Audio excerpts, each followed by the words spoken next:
코치는 20대 재테크에 있어서 소위 말하는 파이프라인이라고 얘기하죠. 어떻게 만드는 게 좋을까요? 투자를 하는 건데 그냥 주식으로 가자, 몰빵, 코인으로 몰빵 이렇게 생각하시는 분들이 굉장히 많거든요. 근데 부동산으로도 소액으로 충분히 접근할 수 있다라는 것을 꼭 말씀드리고 싶고요.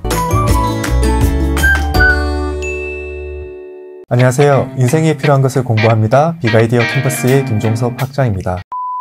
오늘은 동기부여학과 수업을 준비했는데요. 게스트로 박하연 코치님을 모셨습니다. 안녕하세요. 안녕하세요. 네.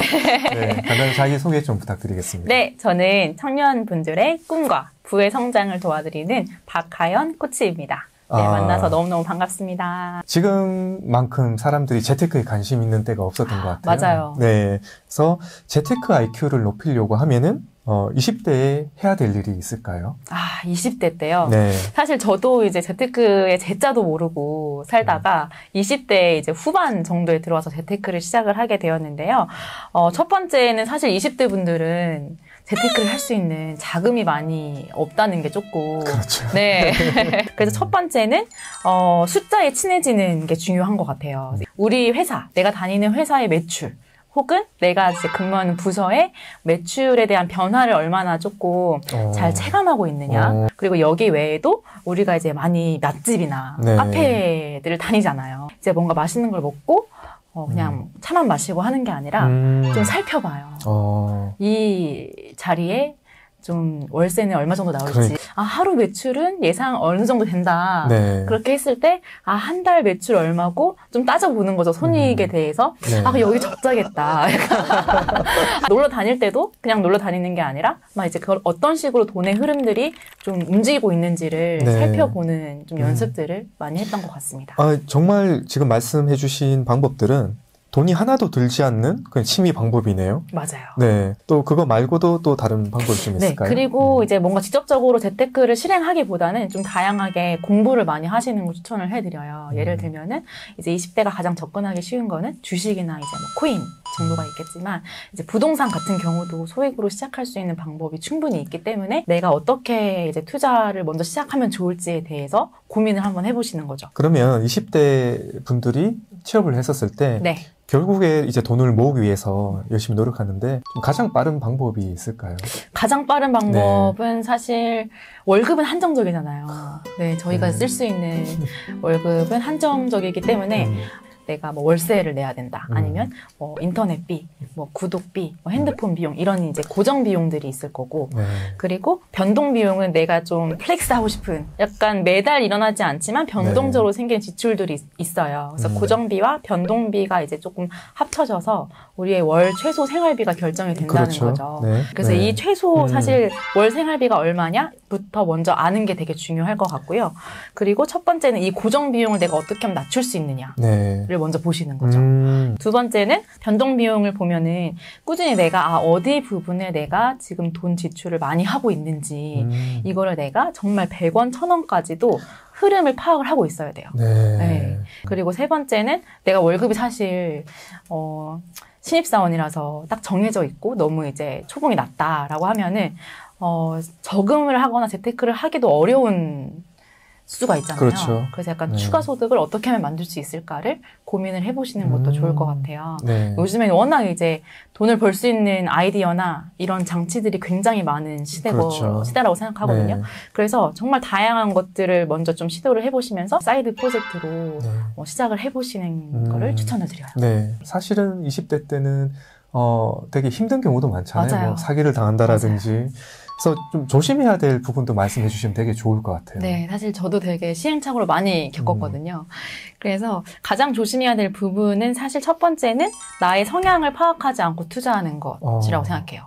내가 어떤 종목에 대한 재테크가 잘 맞는 사람인지, 내가 지금 현재의 삶에 집중을 하면서도 뭔가 이제 추가적으로 재테크를 좀 안전적으로 할 수 있는 방법 찾아보시는 게 좋을 것 같고요. 그리고 두 번째는 공부를 하지 않고 투자하는 거. 감으로 투자하는 거 있잖아요. 사실 요즘은 정보가 워낙 많아가지고 네. 유튜브를 본다거나 온라인 강의를 들은다거나 정말 네. 이제 접할 수 있는 정보들이 굉장히 많거든요. 네. 이제 그런 거에 대한 이제 최소한의 공부 없이 그냥 감으로 투자하시면은 정말 큰 낭패를 볼 수 있다. 그렇죠. 네. 네. 그리고 세 번째는 카더라 통신에 투자하는 것. 네. 네. 그리고 마지막은 투자를 하지 않고 적금만 하는 것은 하지 말아라. 네, 왜냐하면 어떤 순간에는 사실 적금만 해야 되는 순간도 있긴 하지만 이럴 때는 투자에 대한 공부를 꾸준하게 하셔야 돼요. 욜로 그냥 내가 번 대로 다 써버린다거나 그러니까 이런 생활 패턴만 만들지 않으시면 네. 1번부터 3번까지는 제 얘기인 것 같은데 코치는 20대 재테크에 있어서 우리 소위 말하는 파이프라인이라고 얘기하죠. 어떻게 만드는 게 좋을까요? 파이프라인을 어떻게 여러 개를 만들까를 먼저 고민을 하시는 것도 좋긴 하지만 저는 회사 내에서도 어떻게 하면 내가 연봉을 빨리 올릴 수 있을까를 먼저 같이 고민해 보시는 것도 좀 추천을 드려요. 20대 때는 그 방법이 사실 가장 현실적일 수 있겠네요. 맞아요. 가장 현실적일 수 있어요. 그 다음에 두 번째가 바로 이제 투자를 하는 건데 사실 한 50만 원, 100만 원 수준이다. 내가 사용할 수 있는 시드머니가. 그렇다면은 주식이나 코인으로 이제 시작을 하시는 거고 최소한 1,000만 원 정도 모아서 내가 이 1,000만 원 이상의 돈을 목돈으로 이제 좀 굴려보고 싶다라고 한다면 부동산을 접근을 해보시는 거를 좀 추천을 드립니다. 그래서 사실 이제 부동산이라고 하면은 너무 목돈이 많이 드는 거 아니야? 아니면은 나중에 그렇죠. 이제 한 10년 뒤에 내가 접근할 수 있는 거 아니야? 그렇죠. 그리고 청약만 기다리려면 무주택 기간을 15년을 채워야 되니까 최소한 45 넘어가야 이게 좀 가능성이 있다라고 생각을 하니까 아예 포기하고 그냥 주식으로 가자. 몰빵. 코인으로 몰빵. 이렇게 생각하시는 분들이 굉장히 많거든요. 근데 부동산으로도 소액으로 충분히 접근할 수 있다라는 거를 꼭 말씀드리고 싶고요. 그러면 코치님 20대가 아까 전에 말씀하셨던 사실은 현실적인 돈을 더 모을 수 있는 방법이 연봉 협상인데 거기서 승리할 수 있는 방법이 연봉 협상에서 승리할 수 있는 방법이요. 네, 첫 번째는 그 회사 매출에 대한 기여도인 것 같아요. 그리고 사실은 회사 매출이 꾸준하게 올라가는 회사에 있어야만 요건 조금 더 내가 승리할 수 있는 확률이 올라가요. 내가 어느 산업에 어떤 회사에 있는지 기업 분석이 일단 첫 번째로 필요할 것 같고요. 내가 이 매출과 그리고 회사 조직에 대한 기여도가 이게 양적인 기여도가 있고 질적인 기여도가 있잖아요. 내가 양적으로는 정말 어떤 다양한 프로젝트를 해봤는지 이런 눈에 보이는 가시적인 것들이 있을 수가 있을 거고요. 이제 조직에 대한 기여도는 이제 이 동료들과의 관계라든지 아니면 나의 상사에 대한 나의 평판이라든지 이런 다양한 것들이 또 작용을 할 것 같아요. 그래서 이런 양과 질을 모두 채울 수 있는 나만의 이제 포트폴리오를 만드는 거죠. 그래서 저는 제가 연봉 협상을 할 때 저는 이렇게 페이퍼로 10장짜리 페이퍼를 들고 가요. 한 최소 10장 정도를 만들어요. 사장님 되게 당황하시네요. 이런 직원 처음 봤다면서. 왜냐면 이거는 누군가한테 보여주기 위한 게 아니라 제 스스로 이제 자가 셀프 피드백을 하는 거죠. 내가 1년 동안 어떤 좀 노력들을 했고 어떤 결과가 있었고 그 결과가 좋은 성과일 수도 있고 성과가 없을 수도 있어요, 사실은. 그렇죠. 그런데 내가 어떤 기여를 했다라는 거는 어필하지 않으면 모르거든요, 사실 대표님들은. 또 추가적으로는 내년에 이제 내가 새롭게 좀 하고 싶은 것들에 대한 아이디어 이런 거를 좀 추가적으로 좀 들어가는 거죠. 그런다면은 이 친구를 분명 잡고 싶지 않겠어요? 아유, 대표님이. 물론이죠. 우리 회사 끝까지 가자 하고 싶지 않겠어요? 사실 이게 이제 관계가 먼저 설정이 되어 있어야만 이제 제 이야기가 이제 전달이 되는 부분이 있는 것 같아요. 그렇죠. 내가 얼마나 이 회사에 애정이 있고 얼마나 대표님과 같이 일을 하고 싶은 사람인지 이런 것들이 먼저 신뢰가 깔려 있어야만 제가 어떤 이야기를 했을 때 받아들여질 수가 있는 부분이잖아요. 그래서 그런 관계를 먼저 구축을 해놓는 게 되게 중요한 것 같아요. 사실 나라에서 내려오는 정책이나 이용할 수 있는 것들. 특히 20대 때.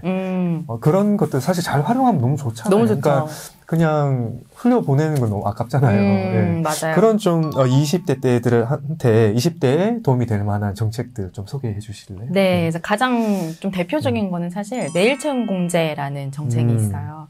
그래서 이거는 이제 정부에서 이제 대기업과 중소기업의 연봉 격차가 크다 보니 중소기업에 대한 이직률이 굉장히 높단 말이죠. 그쵸. 그래서 좀 중소기업의 이제 재직자분들의 근속 연수를 좀 높이기도 하고 정말 좀 그런 제도적인 물질적인 부분에 대한 도움을 주도록 해서 이제 내가 재직자가 내는 적금의 비용 그리고 회사에서 지원을 해주는 비용 정부에서 지원해주는 비용으로 좀 목돈으로 돌려드리는 제도라고 보시면 될 것 같아요. 네. 또 이런 경우도 있죠. 나는 지금 근무를 하고 있는데 그럼 나는 지금 당장 이걸 받기 위해서 이직을 해야 되냐? 라고 생각하시는 분들도 있을 것 같은데 재직자 내일 채용 공제도 있습니다. 그리고 국민 내일 배움 카드라는 게 있는데요. 이 카드를 발급을 받으시면 뭔가 자기개발 비용으로 쓸 수가 있어요. 요거는 미리 꼭 발급을 받아 놓으시고 이제 교육을 받으실 때 충분히 활용하실 수 있는. 네, 오늘 동기부여학과 수업 시간에는 박하연 코치님을 모시고 이렇게 재테크에 관해서 얘기를 들어봤었는데요. 정말 너무 부지런하게 사셔가지고 정말 이 방송 보시는 분 정말 동기부여를 많이 받으실 것 같아요. 그리고 역시 모든 일에는 공부가 선행이 돼야 된다라는 것을 알 수 있었던 시간이었네요. 오늘 이렇게 귀한 자리 발걸음해 주셔서 너무 감사하고요. 저희는 또 다음번에 좋은 콘텐츠로 다시 한번 인사드릴 수 있도록 하겠습니다. 오늘 너무 감사합니다. 감사합니다. 네.